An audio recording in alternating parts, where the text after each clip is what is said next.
म्याग्दी जिल्लालाई हिमाली जिल्ला भनेर 2075 सालमा घोषणा गरेको रहेछ। घोषणा मात्रै कागजमा।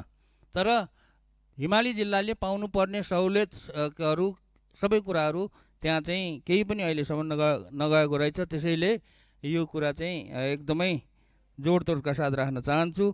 2007 सालको क्रान्ति भइसकेपछि पनि अनि 46 सालको क्रान्ति, 63 सालको चाहिँ आन्दोलन, यो सबै कुराहरू भन्दाखेरि पनि यो भाइरसले चाहिँ छोडेको छैन। यो भाइरसले भाइरसबाट छुटकारा पाउनको लागि तपाईँहरू सबै चाहिँ यसबाट चाहिँ बच्नुपर्ने हुन्छ।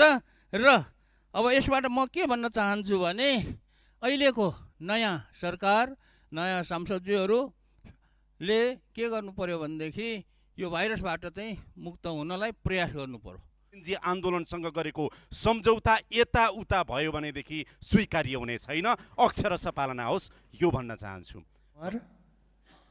समय 3 मिनेट।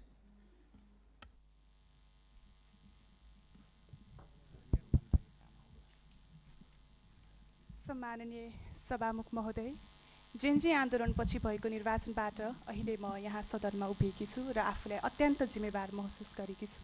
उक्त आन्दोलन तथा विभिन्न कालखण्डमा देश र जनताको लागि जीवन गुमाउनु हुने सम्पूर्ण शहीदहरूप्रति संवेदना प्रकट गर्न चाहन्छु र हामीलाई मौका दिने राष्ट्रिय स्वतन्त्र पार्टी र हामीलाई आफ्नो मत मार्फत प्रतिनिधि चयन गरेर यहाँसम्म पुर्याउनु हुने सम्पूर्ण नेपाली जनप्रति सम्मान व्यक्त गर्न चाहन्छु।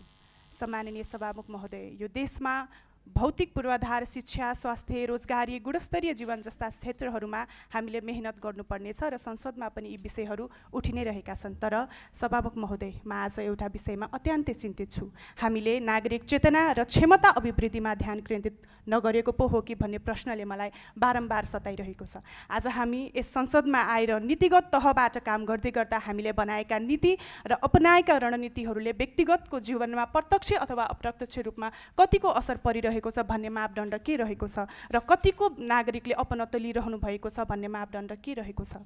पहिलो कुरा त हामीले नागरिकलाई जिम्मेवार महसुस गराउन सकिरहेका छैनौँ र हामी आफै पनि पूर्ण रूपमा जिम्मेवार छैनौँ। हाम्रो सोच फराकिलो छैन। हामीले ध्यान पुर्याउनु पर्ने विषयभन्दा फरक विषयहरूमा फोकस गर्दा वास्तवमै आवश्यक रहने विषयहरू छायामा परिरहेका छन्। यही चुनावी अभियानमा विभिन्न घरदैलोमा जाँदा नेपाली समाजमा सकारात्मक र रचनात्मक चेतना भन्दा आलोचनात्मक चेतना बढिरहेको पाएको छु। आफू जिम्मेवार बन्नुभन्दा अरूलाई बढी प्रश्न गर्ने प्रविधि छ र यो समस्या हामी सबै राजनीतिक कर्मी, नागरिक र यो सदनमा पनि मैले बारम्बार देखिरहेको छु। माननीय सभामुख महोदय, सम्माननीय सभामुख महोदय, हामीलाई छिटो रिजल्ट चाहिन्छ। हामीलाई ठुलो योजना बनाउनुपर्छ, ठुलो परिवर्तन खोज्छौँ, तर साना साना कुराहरू हामीले नेग्लेक्ट गरिरहेका हुन्छौँ। फोहोर कहाँ फाल्ने, बाटो कहाँबाट काट्ने, अरूसँग कस्तो व्यवहार गर्ने, आफ्नो दैनिक आचरण, ध्यान र यी सामान्य नियमहरूको पालना गर्न सकिरहेका छैनौँ। यी समस्याहरू सामाजिक रूपमा मात्र नभई अहिले डिजिटल प्लेटफर्ममा पनि हामीले देख्न सकिरहेका छौँ। सम्मानीय सभामुख महोदय, हामी फिजिकल क्राइम देख्छौँ, तर त्यही फिजिकल क्राइमलाई प्रोत्साहन गर्ने साइकोलोजिकल क्राइमलाई हामीले बेवास्ता गरिरहेका छौँ। आज सामाजिक सञ्जालमा गाली, धम्की, चरित्र हत्या र साइबर हेरेसमेन्ट जस्ता अपराधहरू सामान्य बनेका छन्। सभामुख महोदय, कि हामीले सोचेको नयाँ नेपाल र हामीले चाहेको समाज यही हो जहाँ प्रत्येक व्यक्तिले चुनौती सहित भोलि के हुन्छ भन्ने डरमा बाँच्न बाध्य रहेको हुन्छ। नेपाल प्रहरीको रिपोर्ट अनुसार आर्थिक वर्ष 2080-81 साइबर अपराधहरू, उजुरीहरू 119% बढेका छन्, जसमा प्राविधिक र प्रभाव व्यक्तिहरूमध्ये अधिकांश महिलाहरू छन्। आज पनि महिलाहरू घर, कार्यालय, यात्रा विभिन्न ठाउँमा हुँदै गर्दा आज डिजिटल प्लेटफर्ममा पनि बढी महिलाहरूलाई नै आक्रमण भइरहेको छ।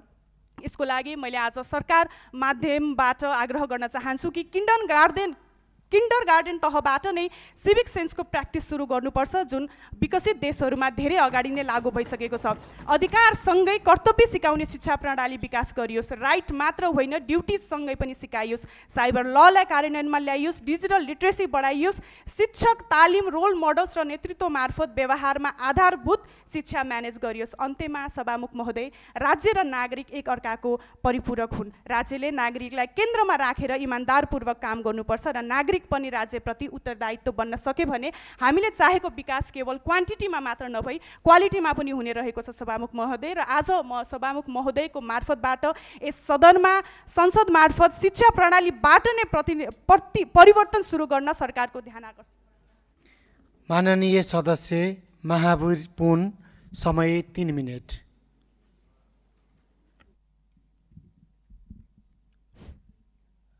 हेलो सम्माननीय सभामुखज्यू र माननीय सदस्यज्यूहरू सबैलाई नमस्कार छ, धन्यवाद छ यो आजको यो कार्यक्रमको लागि।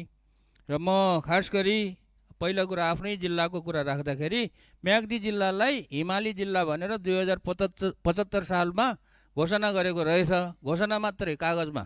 तर हिमाली जिल्लाले पाउनुपर्ने सहुलियतहरू सबै कुराहरू त्यहाँ चाहिँ केही पनि अहिलेसम्म नगएको रहेछ। त्यसैले यो कुरा चाहिँ एकदमै जोडतोडका साथ राख्न चाहन्छु। के गर्नुपर्ने हो अगाडि त्यो कुरा गरिदिने हुन अनुरोध गर्दछु।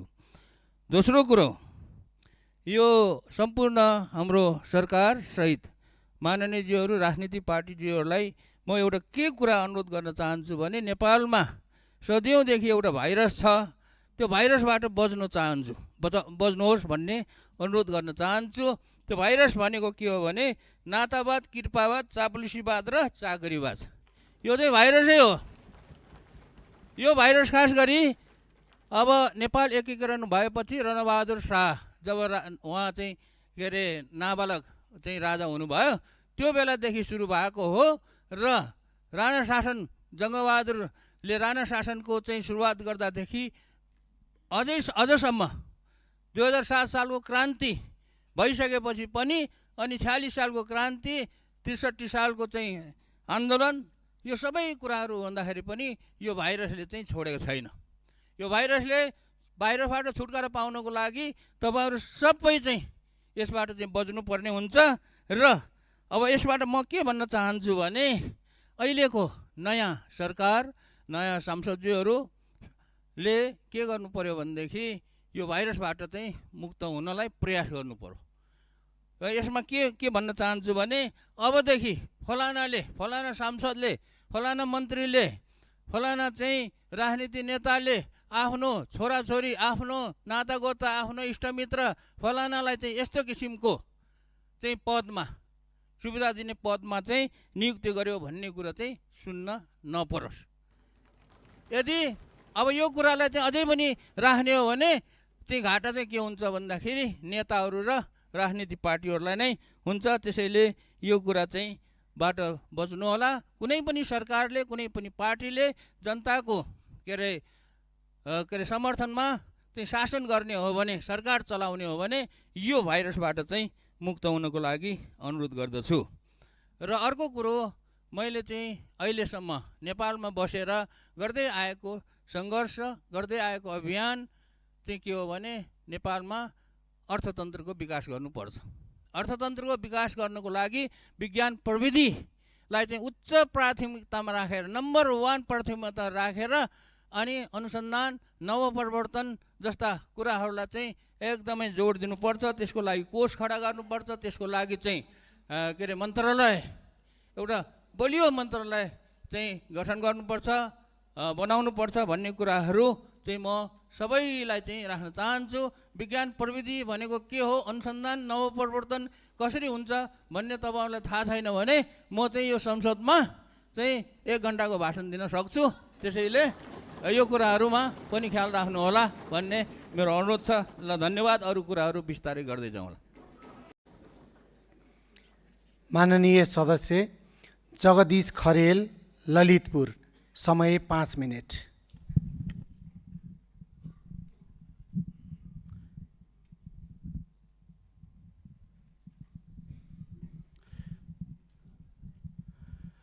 सम्माननीय सभामुख महोदय, म यो सदनमा पहिलो पटक सम्बोधन गरिराख्दाखेरि म यो सदनबाट बानेश्वरमा रहेको त्यो संसद भवनको आसपास सम्झिरहेको छु। मेरो आँखा अगाडि झलझल्ती ती दृश्यहरू आइरहेका छन्। भदौ 23 र 24 गतेको, जहाँ 23 गतेको घटनामा हाम्रा कलिला भाइ बहिनीहरूले ज्यान गुमाउनु पर्यो। छातीमा ड्याङ ड्याङ गोली लाग्यो, टाउकामा गोली लाग्यो। सभामुख महोदय, सडकमा रगत असरल्ल भएर बग्यो। त्यो शहीदको रगत अहिले तिनका आमा र परिवारको आँसुबाट झरिरहेको छ। त्यो दृश्य अहिले पनि मेरो आँखा अगाडि झलझल्ती बगिरहेको छ। म सभामुख महोदय मार्फत सरकारलाई आग्रह गर्न चाहन्छु, जुन जेन्जी सम्झौता गरिएको छ 10 मुदे, त्यो सम्झौताको अक्षरशः पालना गरियोस्, अक्षरशः पालना गरियोस् सभामुख महोदय। र मलाई गर्व छ म तत्कालीन प्रधानमन्त्री सुशीला कार्की नेतृत्वको सरकारमा रहेको सरकारको प्रवक्ता र सञ्चार मन्त्री भइराख्दा र त्यो सरकारले जेन्जी आन्दोलनसँग गरेको सम्झौता यताउता भयो भनेदेखि स्वीकार्य हुने छैन, अक्षरशः पालना होस् यो भन्न चाहन्छु। र म यो सदनलाई पहिलोपटक सम्बोधन गरिराख्दाखेरि सभामुख महोदय म के अनुरोध गर्न चाहन्छु भने हामीमध्ये कसैलाई पनि लागेको थिएन कि सम्भवतः यो चुनाव फागुन 21 मा हुन्छ भनेर, धेरैलाई लागेको थिएन, तर हामीलाई विश्वास थियो। त्यति बेलाको सरकारले, त्यति बेलाको सम्माननीय प्रधानमन्त्री सुशीला कार्की ज्यूको नेतृत्वको सरकारले पार्टीका ढोका ढोका गएर, नेताका ढोका ढोका गएर, हरेक राजनीतिक दलहरूसँग वार्ता गरेर चुनावको वातावरण बनाएर आज चुनाव सुनिश्चित भएको छ। त्यसको परिणाम आज सम्माननीय सभामुख महोदय यो संसदभित्र म के देखिरहेको छु भने अब पुराना पातहरू हट्दै गएका छन्, नयाँ पालुवाहरू पलाउँदै आएका छन् र बसन्तको बहार भएको देखिन्छ। आज यो बसन्तको बहार भइराख्दाखेरि सम्माननीय सभामुख महोदय यी युवा अनुहारहरू भनेको अब यी पालुवा पलाउने छन्, फुल्ने छन्, फल्ने छन् र जनतालाई त्यो फल चखाउने छन् भन्ने विश्वास गर्न सकिन्छ। सम्माननीय सभामुख महोदय, आज राजनीतिक पोलिटिकल प्याराडाइम सिफ्ट भएको छ। आज राजनीतिको परिभाषा परिवर्तन भएको छ र नेतृत्वको परिभाषा परिवर्तन भएको छ सम्माननीय सभामुख महोदय। र यो परिभाषा बदल्ने एउटा कोही नायक जन्मिएको छ भने यतिखेर यो देशमा रवि लामिछाने जन्मिएको छ, जसले राजनीतिको परिभाषा परिवर्तन गरेको छ र नेतृत्वको परिभाषा परिवर्तन गरेको छ। अब पोलिटिकल डिस्कोर्स त्यो बाटोमा अगाडि बढ्दैछ। सम्माननीय सभामुख महोदय, म यहाँलाई भन्न चाहन्छु, म मेरो ललितपुर क्षेत्र नम्बर 2 जुन मन्दिरै मन्दिरको सहर हो, सम्पदा नै सम्पदाको सहर हो, सम्माननीय सभामुख महोदय अरनीको त्यहाँ जन्मिनु भएको छ, अरनीको घर त्यहाँ छ। सम्पूर्ण मान्यजीहरूलाई हेर्न जान पनि म आग्रह गर्दछु। त्यहाँको सम्पदा संरक्षण गर्नु छ, अरनीको जन्मघर जोगाउनु पर्ने छ, सम्वर्धन गर्नुपर्ने छ। हामीले राष्ट्रिय विभूति हो। मेरो क्षेत्रमा आज महालक्ष्मी नगरपालिकामा पानीको हाहाकार छ, काकाकुल छन्, 20,000 जनता, तिनका लागि केही काम गर्नुपर्ने छ। म सरकारको ध्यान आकर्षण गराउन चाहन्छु सम्माननीय ज्यू मार्फत। र म भन्न चाहन्छु, मलाई बडो गजब लाग्यो सम्माननीय सभामुख महोदय, जब म क्षेत्रमा गएँ मलाई जनता 95 वर्षको एउटा बुबाले, हजुरबुवाले के भन्नुभयो भने म अन्तिम पटक मेरो जीवनको भोट हाल्दैछु भन्नुभयो। किनभने जसलाई मैले भोट हालेँ अब अन्तिम पटक 95 वर्षको सम्भवतः उहाँलाई फेरि 5 वर्षपछि बाँच्छु कि बाँच्दिनँ भन्ने लाग्यो। मैले सोधेँ किन यस्तो भन्नुभयो बुवा? उहाँले भन्नुभयो कि मेरो पुस्ता बिगारे, मेरो छोराको पुस्ता बिगारे, अब तिमीहरूलाई भोट हाल्दा कम्तीमा मेरो नातिको पुस्ता तिमीहरूले बनाउने छौ भनेर उहाँले भन्नुभयो। मलाई त्यस्तै प्रश्न सोधियो सभामुख महोदय, के भनियो भनेदेखि तपाईँले हामीलाई बाहिर जानुपर्ने त बनाउनुहुन्न नि भनेर युवाले भनेका छन्। त्यस्तै गरेर हाम्रा छोरछोरी तपाईँहरूले यहाँ ल्याइदिनुहुन्छ नि, अब त्यो वातावरण बनाउनुहुन्छ भन्नेहरूले भोट हालेका छन्। तिनको लागि काम गर्नुपर्ने छ। म सरकारको ध्यान आकर्षण गराउन चाहन्छु। र अन्तिममा म के भन्न चाहन्छु भने सभामुख महोदय, शक्ति पृथकीकरणको सिद्धान्तले न्यायपालिका, कार्यपालिका र चाहिँ नि व्यवस्थापिका जुन छ, व्यवस्थापिका सार्वभौम संसदको गरिमा बढाउने कुराहरूमा मलाई थ्याचरको एउटा भनाइ याद आउँछ कि यो रबर स्ट्याम्प जस्तो नबनोस्। यो देश पहिला किन बनेन भने, यो देश किन बनेन भने कार्यपालिकाको छायामा सम्पूर्ण संरचना भए, कसैलाई त्यो खालको कानुनले दिएको अधिकार प्रयोग गर्न योभन्दा अगाडि दिएन, त्यो अवस्था यहाँ नआओस् भन्न चाहन्छु। र अहिले पदभन्दा नेतृत्व महत्त्वपूर्ण छ। र म जाँदा जाँदै यति भन्न चाहन्छु कि मलाई जोन म्याक्सवेलको एउटा भनाइ याद आएको छ यतिखेर कि a leader is one who knows the way, shows the way and goes the way. त्यही अवस्था कायम रहोस्। धेरै धेरै धन्यवाद।